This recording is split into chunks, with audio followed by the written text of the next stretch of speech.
I'm Dotty, and the story I want to set straight is the power of black joy. Black joy is a motif too seldom seen in mainstream cinema. Our stories are often told through a lens of oppression, loss, and struggle, as though our identities are hinged on suffering, our humanity recognised only through resistance and resilience, when in truth joy is our defining trait, our most defiant act, because for centuries our rapture has refused to submit to hardship, prejudice, and injustice. It is in this collective delight that we find pride and empowerment, and the telling of these stories is essential. TV figured this out a while ago. From The Fresh Prince of Bel-Air to Blackish and Insecure, there has been an inspiring cast of joyous black characters on the small screen. Blackish was created in 2013 by writer Kenya Barris, and similarly to The Fresh Prince, takes a hilarious look at the life of an affluent black family living in the LA suburbs, and in doing so, inverts the mainstream trope of black folk as the have-nots. Stand right there and experience your roots. You better off watching Roots. While Insecure, the brainchild of the effervescent Issa Rae, is unmistakable in its celebration of black womanhood. Because personally, I thought we were having a good time. Wait, whose idea was it to go with the flow?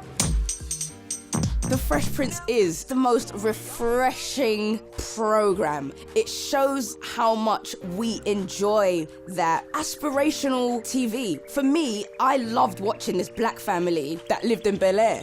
When like Carlton and Will lived out in the pool house, I was like, they got a pool house? It's not unusual to see me cry. The great thing about the Banks family was this was their world and they were living in it effortlessly. They weren't asking permission to exist in this space. That is the TV that I wanted to watch, and I loved how sassy and spoiled Hilary Banks was. I loved that they had a butler. If you will follow me, I will show you to your room. Like, these are things that I have never seen on TV before. You remember what I told you, all right? Never give Dad any bad news when he's hungry. I think the relationship between the butler and the kids was incredible. There's an incredible scene where Jeffrey is making like a sandwich for Will, and Will is like, I'm never gonna change, I'm never gonna change. He's like, I'm from the hood, I'm Philly, da-da-da-da. Yo, give me some Grey Poupon on my sandwich. And he's getting this like real, like, snooty sandwich made, and he's like, I can't believe people come in and say that I'm like Carlton. And then Carlton comes in and asks for the exact same sandwich. Can you make me a gorgonzola sandwich on a croissant? Heavy on the Grey Poupon. The jokes were never punching down at Jeffrey, and I think that's really important when we deal with class.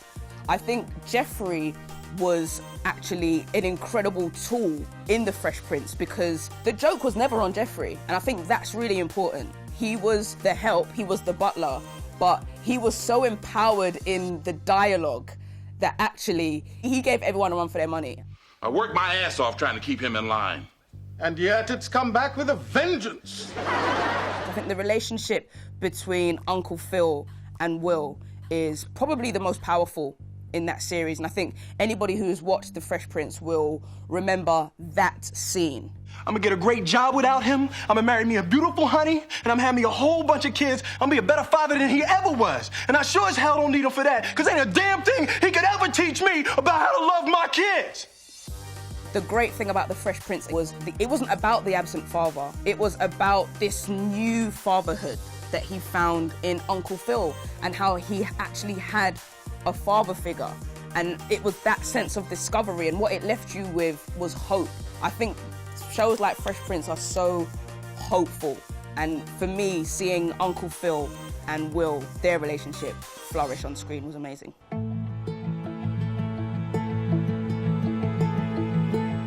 This Is Us is a sentimental drama cleverly built around the timeline of the Pearson family, which manages to be both heartbreaking and life-affirming at once. The Emmy Award-winning series can of course be celebrated for a multitude of successes, but for me, its most remarkable victory is in its portrayal of Randall and Beth, a black couple who we see flourishing in marriage. They are incredible in what they represent. They don't represent the tired tropes that we often see when black families are depicted in TV and in cinema. For me, they kind of break down so many tired stereotypes. They're not financially struggling. They're not used to prop up other characters, which we often see.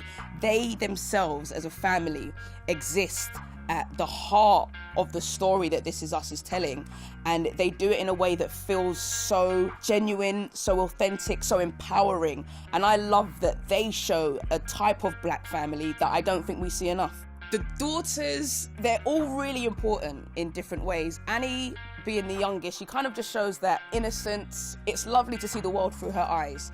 Worst case scenario, all of my friends back home forget about me. I love the development of Tess, and her character arc has been incredible to me because you see her really young, but in series 3, we see her as a young black adolescent come to terms with her sexuality. Because I think I might like girls, not boys. For me, that is me looking in the mirror at myself as a teenager. I never saw that on screen. Like her coming out to her parents, I haven't cried like that watching TV before or since. It was so powerful to see black sexuality handled in an adolescent, but handled so well. And again, the response of her parents, it was kind of textbook parenting, and it was incredible to watch that within a black family unit. We're your parents. We're here to help you.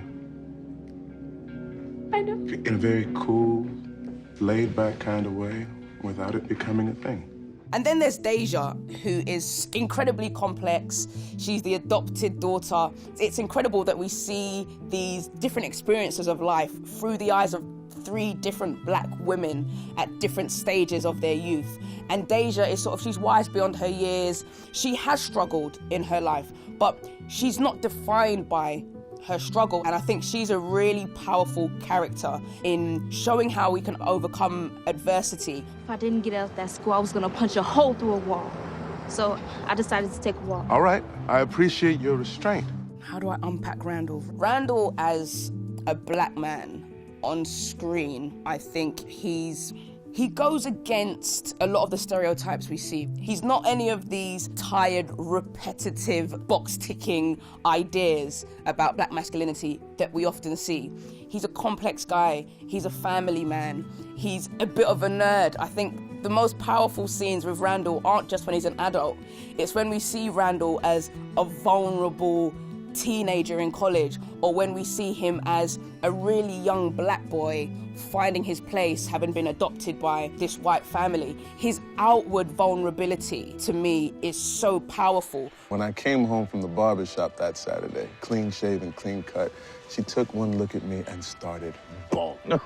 Damn near hyperventilated, the poor kid. We see Randall cry so much in This Is Us, and he doesn't hide behind his tears. We see him being propped up by his wife on several occasions, and to me, she is the head of the household, and I quite like seeing Randall at times playing second fiddle to his amazing wife. You done?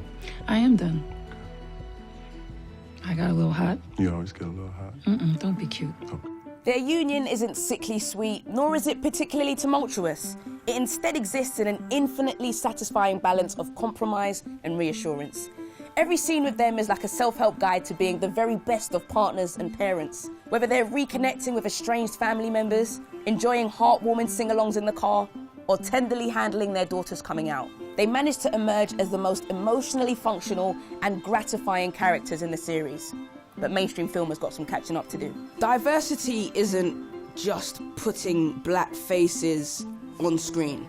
Diversity is showing diversity of experience. You know, it's showing the different experiences of these black characters. You can't stick a one-dimensional black character in a scene and say, hey, look at this multicultural scene, if it is not showing us diversity of experience. It's not about just showing me people who look like me.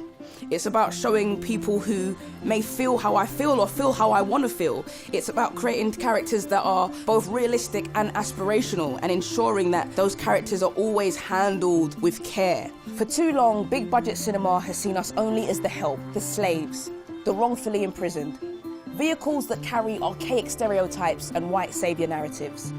Tools that allow filmmakers to undress our ancestral horrors and lay them bare on screen. But depictions of trauma are not the only way to understand the black experience. When sharing in our joy and indulging in our delight, it is then that we are truly seen. The shades of black joy that I would love to see more of are in the mundane, everyday moments of black happiness. I want to see just those incidental, everyday moments of black joy. Moments like when you see Beth and Zoe just driving along, having a sing-along to some TLC. Stories like Moonlight and Dope showcase the vibrancy and multiplicity of blackness, refusing to be bound by two-dimensional perceptions of who we are. They allow character development through friendship, love, and triumph. Who is you, Sharon? I'm me, man. I ain't trying to be nothing else. Moonlight, one of the most visually entrancing films of the past decade, told a story of masculinity and self-discovery with a beauty rarely seen when black men are at the center of the story. It painted an awe-inspiring portrait of vulnerability, refreshingly waged on freedom rather than bondage. A story where happiness could be achieved because of our identity and not in spite of it. So that's what I love. That's what I'd love to see more of. But what about you? Get in touch in the comments below. Let us know what we should be watching, something that you've watched that you think's incredible. Share it and let us know.